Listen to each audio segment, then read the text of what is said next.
नमस्कार, आप देख रहे हैं विंसम इंडिया और मैं सचिन शांडिल सिद्धांत भक्त। इस वक्त मैं मौजूद हूँ सारण की धरोहर, सारण नहीं बिहार की धरोहर और जलालपुर में महान क्रांतिकारी महेंद्र मिसिर के स्मारक के सामने। और आज गर्व के साथ मुझे ये कहना पड़ रहा है कि कल से परसों यानी 16 मार्च को इनकी जयंती बिहार सरकार की तरफ से मनाया जाता है और इसी की तैयारी में सरकार की तरफ से पूरी योजना चल रही है। साफ़ सुथराई का काम हो रहा है, आप देख सकते हैं। और यहाँ इस जलालपुर के हाई स्कूल में स्टेज भी बनाया जा रहा है और काफ़ी तैयारियाँ जोर शोर में से चल रही है। और आज अभी इस वक्त मेरे साथ मौजूद हैं स्वर्गीय महेंद्र बाबा के परपोता श्री विनय मिश्रा जी, और उनसे मिलकर के कुछ हम चर्चा करेंगे, उनके बारे में कुछ जानकारी हासिल करने का प्रयास करेंगे कि सच्चाई क्या है। सर, आपका स्वागत है। धन्यवाद। बाबा की जहाँ तक चर्चा है कि अंग्रेज़ के ज़माने में रुपया छाप करके ब्रिटिश हुकूमत की अर्थव्यवस्था को भंग कर दिए थे, जहाँ तक चर्चा है। और वो इकलौता ऐसा इंसान थे, अकेले महापुरुष थे जो उनसे पहले और न उनसे बाद में कोई रुपया छापने का काम हिंदुस्तान में नहीं किया है। तो ये अपने लिए गौरव की बात है। और रुपया छाप करके ब्रिटिश से लड़ने के लिए जो क्रांतिकारी थे उनको मदद करते थे, तो इस हिसाब से वो क्रांतिकारी भी थे। तो आप उनकी जो किए हुई कृति है उसको आप किस नज़र से देखते हैं? देखिए, उन्होंने तो देश और समाज के लिए जो कुछ करना था, देश और समाज, परिवार के लिए कुछ नहीं जी, देश और समाज के लिए। और उन्होंने गीतों की रचनाएं की, या जो गीत गाए तो आजकल के जितने लोग कार्यक्रम करने जाते हैं पैसे लेकर, उन्होंने एक पैसा तो लिया नहीं, कुछ संगीत की पूरी सेवा की। पूरी और झूमर ऐसा राग दे करके गए जिसकी दूरी पर आज भी बिहार के संगीत और शास्त्रीय संगीत सब आता है। तो शास्त्रीय संगीत में भी उतने ही निपुण थे जितने वो लोक संगीत में थे। ठीक है। और सांस्कृतिक क्षेत्र में उनका ये अनूठा योगदान रहा है। उन्होंने उनका लिखा हुआ जो संगीत अपूर्व रामायण है वो भोजपुरी का गौरव ग्रंथ है, भोजपुरी का पहला महाकाव्य है। हमारे यहाँ काफ़ी फेमस है 3 चीज़ें, एक फिरंगिया, पटोहिया और विदेशिया जी। और आपको ये जानना चाहिए, जानकारी में आना चाहिए कि तीनों की धुन जो है वो पूर्वी हुई, तो पूर्वी बहुत पहले से है।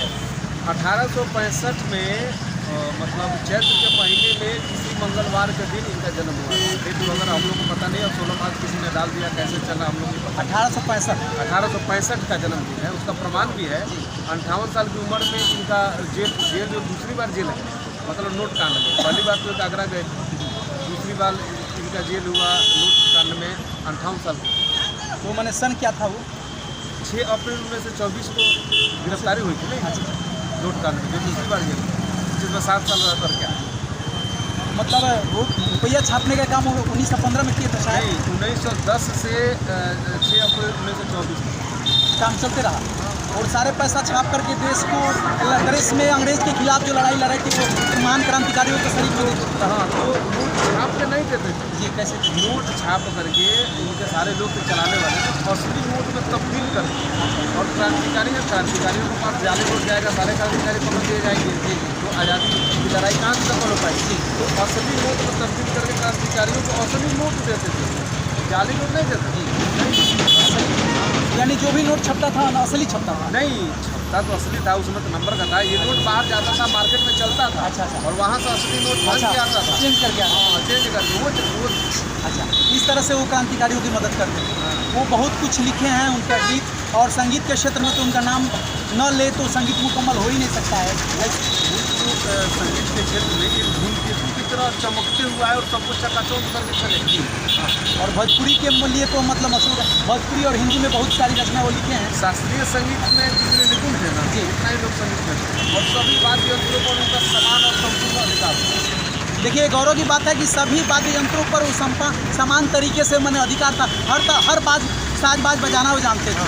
और वो पहलवान भी थे। हाँ, पहलवान भी थे, घुड़सवार भी थे, लाठी भी चलाते थे, बंदूक चलाते थे, तलवार चलाते थे। घुड़सवारी में भी नंबर 1 थे जी। ठीक है। यानी बहुमुखी प्रतिभा के धनी थे। में भी नंबर 1 जी। रमल भी जानते थे, पासा भी खेलते थे, जुआ भी खेलते थे, जो चीज़ था सब में नंबर 1। देखिए, बहुमुखी प्रतिभा के धनी थे स्वर्गीय महेंद्र मिसिर, जो हम लोगों के बाबा हैं। और यहाँ पर उनका स्मारक लगी हुई आप देख सकते हैं। और 16 मार्च के दिन उनकी जयंती मनाई जाएगी बिहार सरकार की तरफ से। बिहार सरकार की तरफ से जो जयंती मनाई जाती है उस पर सरकार की तरफ से कितना कितना खर्च आता है? देखिए इस बार आया तो नहीं है अभी तक, लेकिन जानकारी मिली है कि 15 लाख रुपया सरकार ने।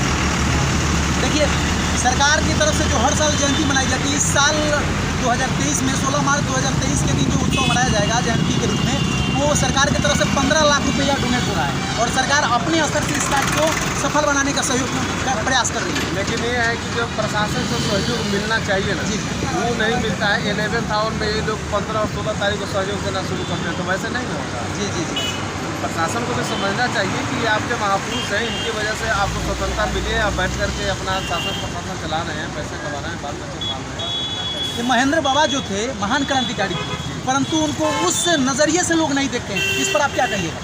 नहीं, नज़रिए से लोग देखते हैं, उन पर ज़रूरत है हम लोगों को शोध करने जी। की, अन्वेषण करने की, लोगों को बताने की, जागरूक करने की।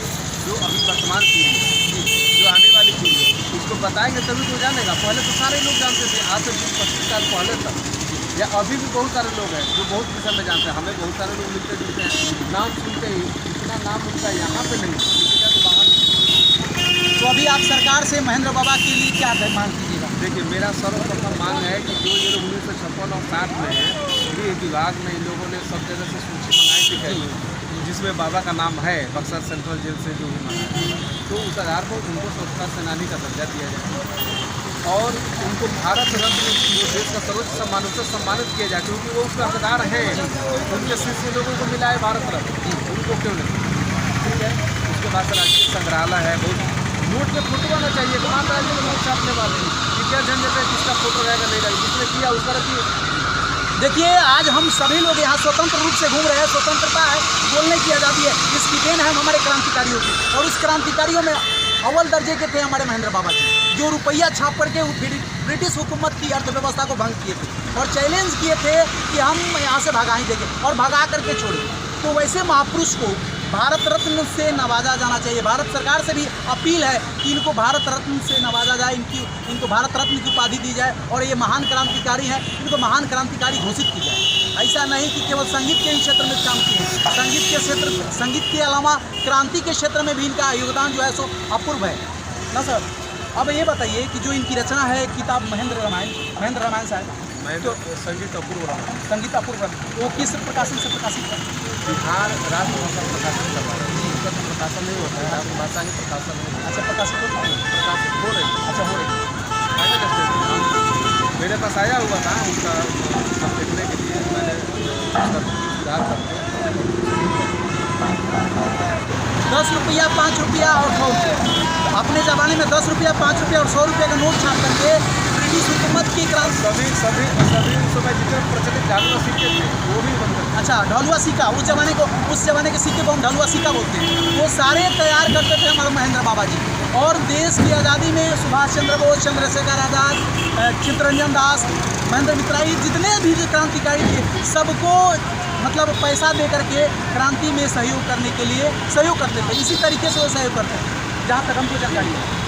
तो इस पर आप क्या कहिएगा अंत में? नहीं कहना चाहिए, सरकार इस चीज़ का संज्ञान ले और सबसे बड़ा ये है कि CID ऑफिस में उनका ड्यूटी का दस्तावेज उसे सरकार सार्वजनिक करे, ताकि हमारी वर्तमान पीढ़ी और आने वाली पीढ़ी को पता चले कि हमारे देश के रत्न कैसे हुए थे और देश की आज़ादी कैसे दी। देखिए सर जो बताए बड़ी अच्छे ढंग से कहे कि सरकार के पास सारा रिकॉर्ड है, सारी रिकॉर्ड है। महेंद्र बाबा जो CBI रिकॉर्ड में जो काम किए हैं और जो भी इनका रिकॉर्ड है सब CBI उसका जांच करे और उस सारी जानकारी को पब्लिकली मतलब प्रकाशित करे, ताकि आने वाले जो नई पीढ़ी के लोग हैं, बच्चे हैं, वो भी जान सके कि हमारे महेंद्र बाबा कैसे थे और ये इन्होंने अपने जीवन में कितने तरीके उज्ज्वल कोटि का काम किया, जिस वजह से आज हमारा देश आज़ाद है। और देश के लिए गौरव की बात है कि न इनसे पहले कोई हुआ न इनके बाद ही कोई हुआ, यही एक लौते इंसान हुए, एकमात्र इंसान ऐसे हुए महेंद्र बाबा जो रुपया छाप कर ब्रिटिश हुकूमत को चुनौती दी, अर्थव्यवस्था को भंग किए थे। यहाँ तक हमको जानकारी है कि जर्मनी में भी इनसे सीख करके जर्मनी के जो बर्नार्ड शीपर थे ना, उनको सूचना मिली जी, अभी हमें पता चला है कि जब उनको सूचना मिली जी, वो भारत आए, उनके घर आए, उनसे मिले। तो उस समय क्या हुआ था कि जब ये जेल से आए थे ना, फिर जाली नोट की संख्या बढ़ने लगी, फिर छापा पड़ा। तब महेंद्र मिश्र जी पर यह हुआ कि आप जिले से बाहर नहीं जाएंगे, आप पर एक CID का इंस्पेक्टर नियुक्त होगा। तो जब भी बाहर जाते थे ना, तो इंस्पेक्टर साथ में जाता था और फिर वहाँ का इंस्पेक्टर आता था, तब कार्यक्रम होता था, फिर भी वो छापना नहीं छोड़े। मतलब जेल जाने के बाद क्रांति उनके ऊपर ज़्यादा बढ़ गई। तो समझ गए थे ना कि लोग कैसे पकड़ा, हम नहीं पकड़ पाएगा। तो CBI बन के जो आया था गोपीचंद, वो कहाँ से था? वो अंग्रेज था कि अपने इंडियन था? अब तो इसमें दो तीन तरह की बातें हो गई हैं। अब जब तक CID का वो दस्तावेज नहीं खुलेगा, क्लियर नहीं हुआ, क्योंकि पुलिस अधिकारी लोग कहते हैं वो अंग्रेज था जी। और हम लोगों को पता चले कि जो दादारी प्रसाद में 26 पटना के पास है, वहाँ के रहने वाले कायस्थ परिवार से जी। और गोपीचंद नाम से हाँ, हम लोग को भी जानकारी ऐसी है, लेकिन अभी ये बात क्लियर नहीं हो पाई। लेकिन ये है कि गोपीचंद ने जैसे पकड़ा था ना, बंधन टाइम्स ने अप्रैल 1924 के किसी तारीख को शीर्षक लगाया था जी कि गोपीचंद सिर्फ स्कॉटलैंड यार्ड, लेकिन बहुत महत्वपूर्ण लाइन जी। स्कॉटलैंड यार्ड विश्व की सबसे बड़ी जासूसी संस्था आज भी है और तब तक कुछ कहना नहीं था। और वो हार मान गई गोपीचंद के सामने। तो गोपीचंद ने जिसको पकड़ा वो व्यक्तित्व कैसा रहा जी। तो बात उनसे पहले CBI की नियुक्ति नहीं हुई थी किसी को पकड़ने के लिए महेंद्र बाबा से पहले? नोट को छापा ही नहीं। ऐसा मतलब ऐसा काम ही कोई नहीं किया, अनोखा काम, अद्भुत काम जिसके लिए CBI लगाया जाए। तो महेंद्र बाबा ही थे भारत के जो सबसे पहले इंसान थे जिनके लिए CBI को सरकार, ब्रिटिश हुकूमत को CBI लगाना पड़ा। यही सच्चाई है ना सर? CBI नहीं था उस समय, CID था। अच्छा, उसको CID बोलेंगे। CID आकर के उसको जांच किया गोपीचंद नाम से, और वही कितना दिन रहा था आपके? 3 साल। और 3 साल तक लगातार वो नौकर के रूप में काम किया, सारे काम करता था और अपना विश्वास पूरा काम करता था। घोड़े का लीड करना, हाथी का लीड करना, लोगों का कपड़ा खींचना, खाना बनाना, लोगों को खिलाना, बर्तन साफ करना जी, सब काम करता। यानी पूरे विश्वास। और बाबा जहाँ भेजते थे वहाँ पलवानी में कुश्ती भी लड़ने जाता। अच्छा। और गीत संगीत भी साथ में गाता था, यानी वो भी बहुत चतुर। तो अपना धीरे धीरे विश्वास हासिल कर लिया और हासिल करके उनके साथ में ऐसा किया। तो अंत में अब आप क्या कहिएगा सरकार से? सरकार से कहेंगे इसका तो संज्ञान लेते हुए ऐसे महापुरुष को सम्मानित करें, सर्वोच्च सम्मान से सम्मानित करें और उनकी जन्मस्थली को मतलब राष्ट्रीय संग्रहालय में परिणत कर दे, पुरातत्व स्थल में परिणत कर दे, या जैसे सजाया जा सके उनकी जन्मस्थली को वैसे सरकार। हर साल 16 मार्च को उनकी जयंती मनाई जाती है, तो भव्य तरीके से मनाया जाता है। इस बार कौन कौन आने वाले हैं? इस बार दीपाली सहाय जी और बाकी कई लोकल कलाकार। तो मतलब 15 और 16 दोनों दिन प्रोग्राम होने वाला है। आलोक पांडे, अनिल गुप्ता जी हैं और दीपाली सहाय है। डेट उनका क्या 16 या 15? 16 तारीख को सांस्कृतिक कार्यक्रम है और 15 को कवि सम्मेलन है सामने। दर्शकों को इसमें बुलाने के लिए आप क्या कहिएगा भव्य तरीका से? बिल्कुल हम दर्शकों से आग्रह करेंगे, आप लोग आइए और महेंद्र मिश्र जी के गीत संगीत से रूबरू होंगे। और जितने आपके लोकल कलाकार हैं और बाहर से जो दीपाली सहाय जी आ रही है, वही पटना की है, आप लोगों के बीच के हैं।